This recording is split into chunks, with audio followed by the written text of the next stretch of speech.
Hello guys, in this video I'm going to teach you about setter and getter method in C Sharp. So to start with, for example, I have a class called book, and this book class have three public variables. Public int ID, which is a book ID, public string book name, and public int number of pages, which is assigned to a value of 250. Now, in object-oriented programming, it's a bad idea to declare your variables as public members of the class. And why it's a bad idea or it's bad practice to declare your variables public? Because, for example, our book class is here, right? And book ID cannot be negative, right? And book name cannot be a null in normal circumstances, and a number of pages, you cannot change the number of pages, right? book a book contains a certain number of pages. You cannot change the number of pages in the book, right?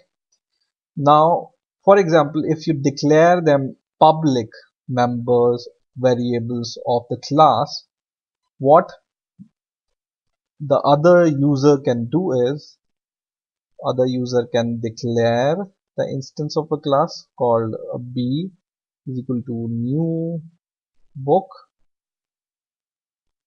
and then he can access your id, for example b dot id, and he can assign negative values to the id, for example -10, and it will be perfectly valid. But in real situations, the id cannot be negative, right? Book id cannot be negative. And when I want to print this id, I can even print this id.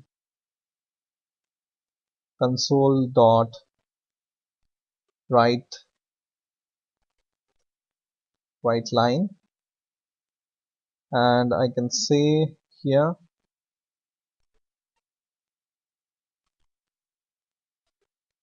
book id is, and then my placeholder, and then I can say book id. I can call this book id here, right? And when I run this code, it will work perfectly fine, even though it's not allowed to set the book id a negative value, right? In the same way, somebody can even assign a null value to the book. Each and every book, for example, we are taking the example of book. So have you seen any book having the null value? But in this case, when you declare your book variable public, what some other user can do, b dot book name, and he can assign this a null, and this means that your book don't have any name. Book name is null.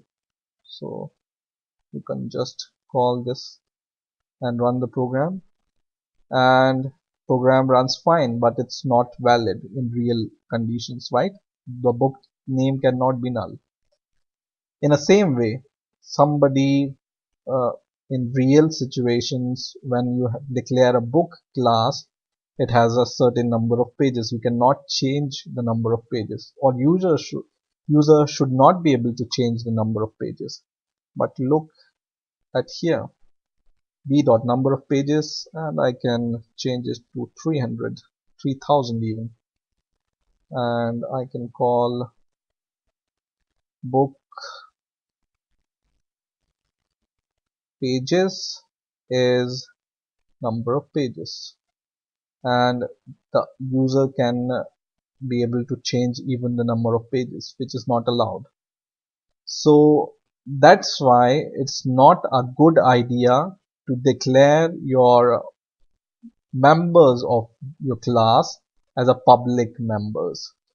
So it's a good practice to declare your member variables as private. Okay, so what I can do, private, and whenever I declare my variables as private, what will happen is, so let's see what happens. I will declare all the book member variables as private.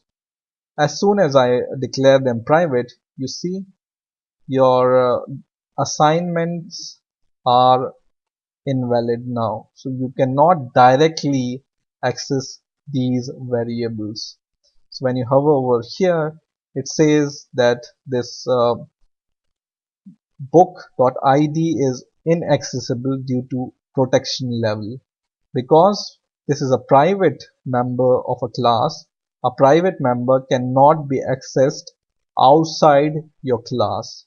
Okay, so this is a class and this is the boundary of this private member, and it cannot be used outside the class. So this is one level of protection you have given to the variables. Now nobody will be able to access them directly. But if nobody should be able to access them directly, how can you assign a name to a book or assign some other values to a book? So what we use is a setter and getter method. And what are these setter and getter method?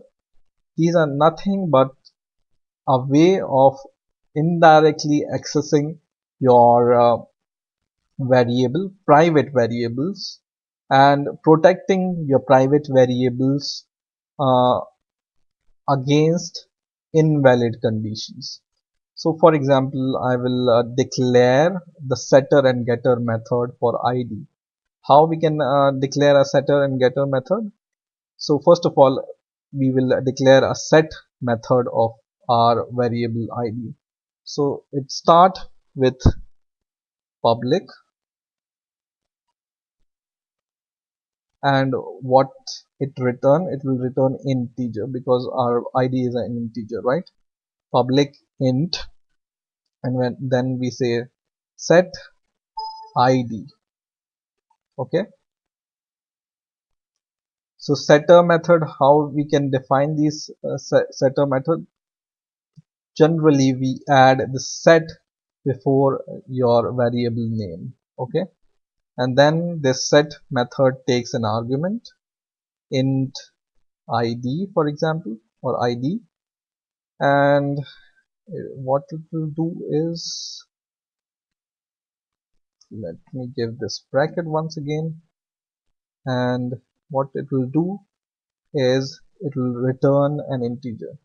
Okay, or this will not return an integer, beg your pardon, it will be void, and the get method will return the value. So it is declared like this: public void set id, and it just has set and the name of your variable. And what you need to do here is take your private member variable, so you can access it like this dot id is equal to this id. Okay, in the same way, to declare a get method, what you need to do is you need to do public get and the name of the id. So get id, and what it does is it returns an integer. And why it returns an integer? Because it has to return the id of the book, right? So in the code we will just return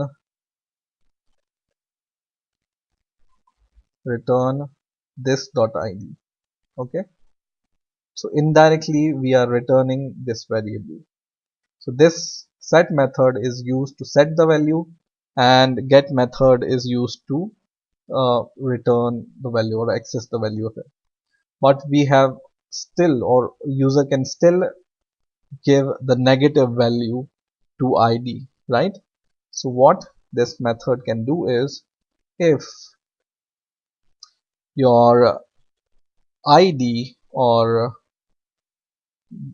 this ID is less than 0, then we can print a message. So I will just copy this, and we can say the ID is not valid, or ID is, yeah. So the book ID is not valid.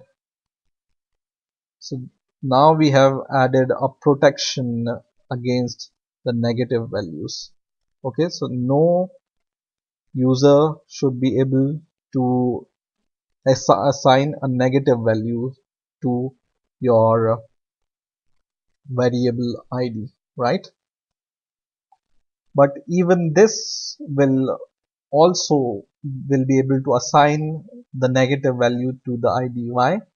It will just go here, it will see, okay, ID is less than 0, and it will print it and it will assign it. So what we can do is we can throw an exception. So how to throw an exception? Just write throw new exception. Okay, and what this will do is it will throw an exception by saying this message, and then it will, this condition will not be reached.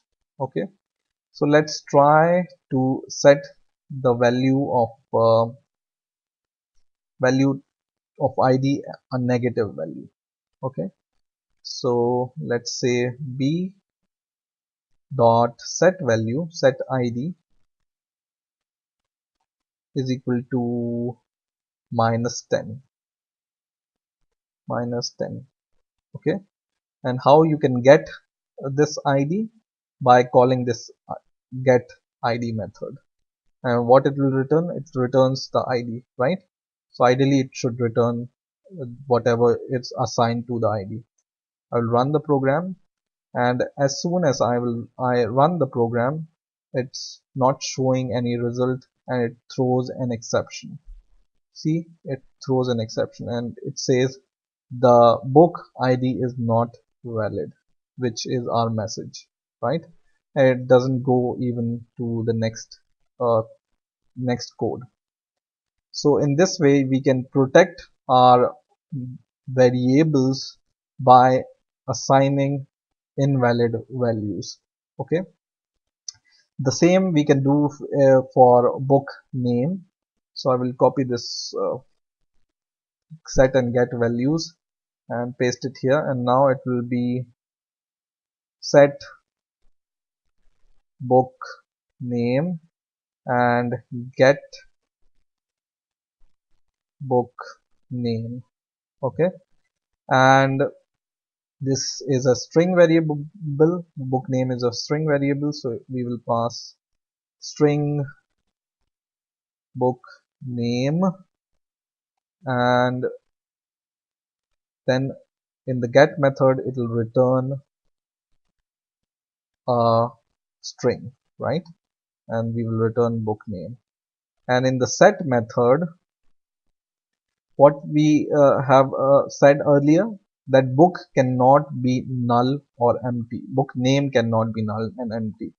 So what we can do is, in the if condition, we can say, string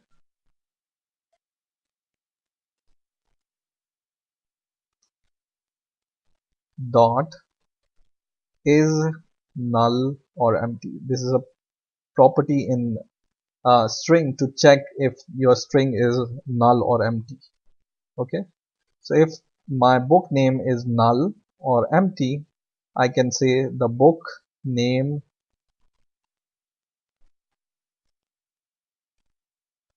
is not valid. So I can throw this exception, or otherwise if I get this valid name, I will just assign the value of book to my private variable and I can access it like this. So let's assign book ID positive, and once again let's assign book name a null value. Okay, so book name I can say null, and let's try to access this. So I say book name is, and I will call this get book method, and I will run the program, and once again it's expected to throw the error, and it says the book name is not valid. It's throwing this exception. But whenever I pass the valid name, for example I pass the name C# tutorial book, and now I will run the program, it prints that book name is C# tutorial book. Okay, so in this way we can protect our variables which are fragile, or which have the capacity to take invalid values. We can protect them using setter and getter method. In the same way, for accessing this number of pages, we can only define a get value, and we avoid uh, defining the set value. So whenever we define a get value for number of pages, we can only get the number of pages, and we cannot be, or the user cannot be able to set the number of pages, right? So what we can do here, we can say public, this will be our public int method. Okay, public int get number of books, and what it will do, return this dot number of pages. So it will just return the number of pages, and nobody can assign the number of pages to it. Okay, so I can just p dot get number of pages, and I will run the program. It will run fine. Number of pages is book name is 250. I can say book pages is, so now it says book pages is 250. So always remember that whenever you need to declare variables in the class, try to make them private and try to access them with the getter and setter values. It's always a good practice. So I hope you have understood the basic concept of getters and setters, and I hope you have enjoyed this video. Please rate, comment and subscribe, and bye for now.